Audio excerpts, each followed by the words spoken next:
Hello and welcome to my channel if this is the first video of mine that you are watching, but if it is not, welcome back. Today I'm going to be filming my first book haul of 2025. Even though we are swiftly approaching the end of the year, I have just not bought very many books this year. I've been very aware of how many unread ones I have on the shelf here behind me. But with that said, my birthday is coming up in a month or so. So I anticipate I'll have another book haul up on the channel before New Year's, but I have 9 books here in front of me today that are all secondhand, and I had a really lovely time browsing and shopping and finding some gems. So I'm very excited to share the books with you today. First though, I have made myself a little distilled cocktail pairing, although I'm not quite sure that I can call this a cocktail because there's just 2 ingredients. I've mixed some apple pie moonshine and some ginger ale to create this very cozy fall themed cocktail that I'm very excited to try. It smells really, really good. So without further ado, cheers. I only put a little bit of the apple pie moonshine in with my ginger ale. I feel like I could have added a little bit more. It's absolutely delicious, and ginger ale is just a classic accompaniment to any cinnamon type liquor in my personal opinion. So this is delicious, so simple, so easy, and very autumnal. But let's move on to the books. The first one of which that I'd like to talk about today is Empire of the Vampire by Kristoff. And when I picked up this book, I knew very little about the actual plot. I just knew that it was a dark fantasy, it involved vampires, and that loads of people online really, really highly rate this book and also Kristoff as an author in general. So when I saw it for an amazing price at a local secondhand bookstore, I picked it up. It's in good quality condition. And then I got it home and I decided to actually read what the synopsis was. Learned that we are following a human main character, Gabriel, who was a vampire hunter and has been trapped by vampires for almost 3 decades, and he's finally telling his story. And then as I flipped through the pages, I realized this is one of the first editions that actually has like the signed tip-in by Kristoff. And I think I picked this up for around $4 or $5. So that was an absolute bargain that I'm so stoked about. And also the summary of this book sounds right up my alley. The description here at the end says, imprisoned by the very monsters he vowed to destroy, the last Silver Saint is forced to tell his story. A story of legendary battles and forbidden love, of faith lost and friendships won, of the wars of the blood and the forever king, and the quest for humanity's last remaining hope, the Holy Grail. The end papers here are also just stunning, and there's illustrations throughout the book that I started to flip through and then realized it would probably spoil events for me, so I stopped. I would very much like to pick up this book sooner rather than later. It is quite chunky, but a vampire story is just perfect for the fall time. It's a little bit cliche, but I'm okay with that. I love a good cliche and I love a good vampire story. So I'm very excited to pick up Empire of the Vampire, hopefully soon. Next are 2 books that I picked up at an annual book sale that happens in my hometown, and I have had such great luck at this book sale in past years. It is where I found my first K novel, so I have a very soft spot in my heart for it. They did change locations and how they set up the sale this year. It took place in a hockey arena, which was just quintessentially Canadian and I kind of loved. But the way the tables were set up weren't as accessible as in previous years. And this is very much a treasure trove type of book sale in which you've got to paw through a bunch of books to find those hidden gems. So I didn't have as much luck this year, but I still picked up 2 books. The first of which is another K novel. I picked up Ysabel, and this is actually the next book I have to read in my chronological order read of K's novels. And this takes place in the south of France, and it has dual timelines. We're following a contemporary timeline where a father, who is a world-renowned photographer, is with his teenage son, and the father is taking photos of this ancient cathedral in the south of France. But then there are also hints that we're going to jump back in time to when the roads of Provence were walked by Celtic tribes and Roman legions.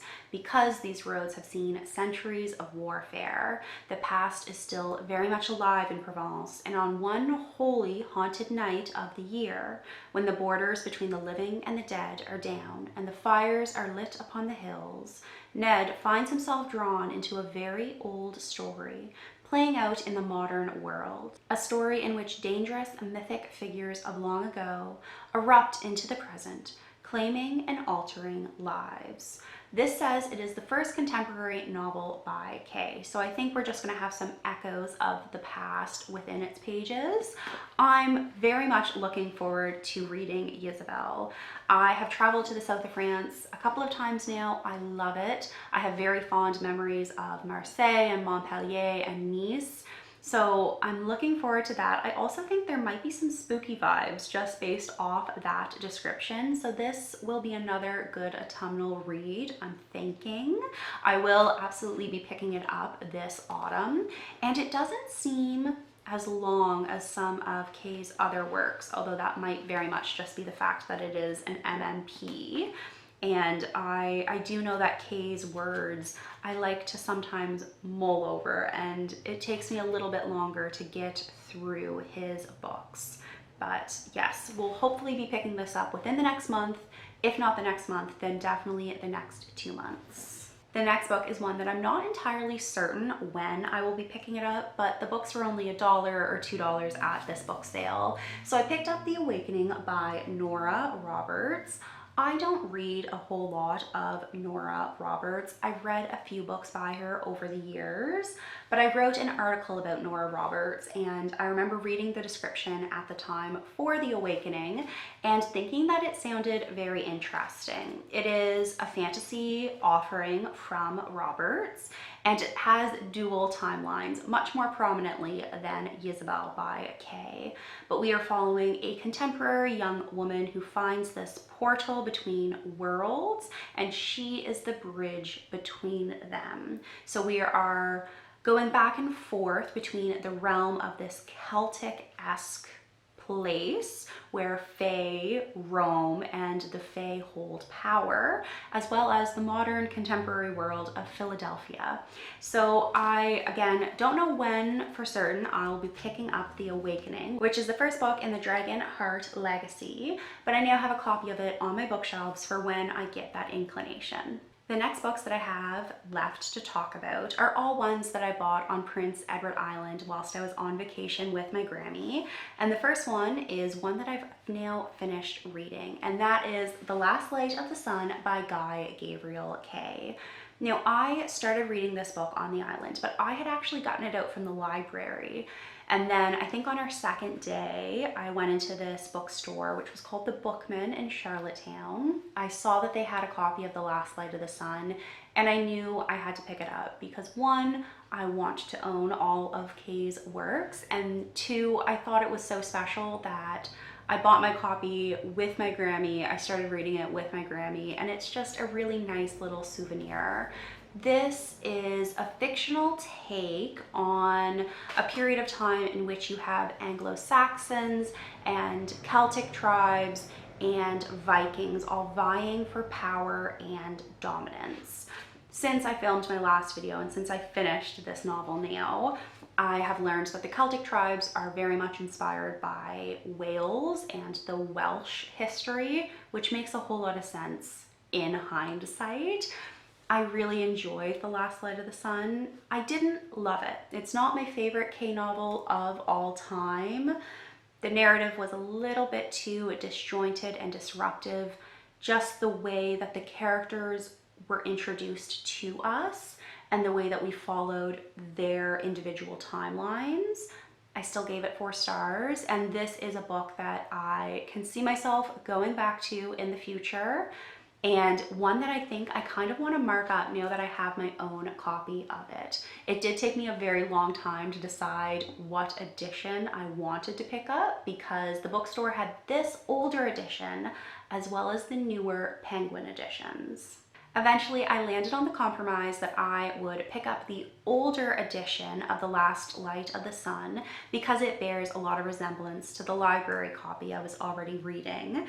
And then I picked up the newer Penguin edition of Under Heaven by Guy Gavriel Kay because this was the only other Kay novel at the Bookman that I didn't already own. So now I have a copy, and again, it's a lovely little souvenir from a lovelier couple of days. This one, my friend Sarah has read and really enjoyed it. At least what I recall Sarah telling me about this book sounds very interesting, sounds very intriguing, and makes me excited to read it, even though I probably won't be picking up Under Heaven until 2026, if I'm being perfectly honest with myself. But this is another historical book that bears a lot of resemblance to an era of our own history. And in Under Heaven, Kay is evoking the Tang dynasty of 8th century China. And he presents an unforgettable story of honor, treachery, and love. So excited to read Under Heaven when the time comes. If you have read it, let me know down in a comment below what your thoughts were, because I'd love to hear them. The next bookstore that I went into was right next door to the Bookman, and that was the Book Emporium. And I spent several hours in this bookstore and had a lovely chat with the proprietor, Lawrence. The first book that I picked up was one that I've actually already read, and that is Bloodsong by Anthony Ryan. I read this book last month, and I had gotten it out from the library, so I didn't actually own a physical copy for myself. This, I believe, was $7, and whilst I did not enjoy or fall in love with Bloodsong right out of the gate, I didn't really connect with our character or the world until about halfway or 2/3 of the way into this novel. The ending was so strong and so well done that it is absolutely one that I would like to continue on with, because this is the first in a trilogy. So I knew I wanted to pick up my own copy of it. We are following Valen from the time when he is a young boy. I think he begins the novel at around 12 years old, up until his 20s or 30s, I think he is in the present day within this book. And he is a warrior, as you can probably assume based on the cover here. But he is reflecting back on his time whilst he was at this school which trained warriors, the friendships that he created in that time, and he is traveling to a, at times, questionable destination. So it ends on a little bit of a cliffhanger. So very excited to pick up the second book eventually, but now I have the first book for my shelves and for my book collection. The next book that I picked up is a recommendation actually from that same friend, Sarah, and it is The Black Prism by Brent Weeks. And I don't fully remember or recall what this book is about, but I do believe that it is a comfort read for Sarah. So I know that I will enjoy it when the time comes for me to pick it up. It says on the back here that Gil, but I'm going to say Gil for the time being. Gil is the prism, the most powerful man in the world. He is high priest and emperor, a man whose power, wit, and charm are all that preserves a tenuous peace. Yet prisms never last, and Gil knows exactly how long he has left to live. But when Gil discovers he has a son, born in a far kingdom after the war that put him in power, he must decide how much he's willing to pay to protect a secret that could tear his world apart. So I'm very intrigued. I'm very compelled, and I'm looking forward to picking this one up.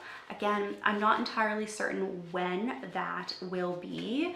It might not be until 2026, but I picked up a secondhand copy for a great price, and also as a little souvenir for my time on the island. I'm going to try and hurry things along because the sun is starting to blind me, and I know the lighting is going to be crazy for these last few minutes. so apologies in advance. I only have 2 books left. The first of which is a historical romance, and that is Then Comes Seduction by Mary Balogh.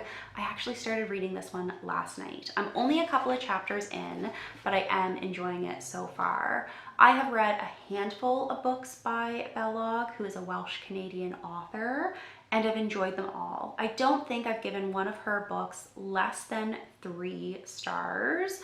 So I have high hopes for this one as well.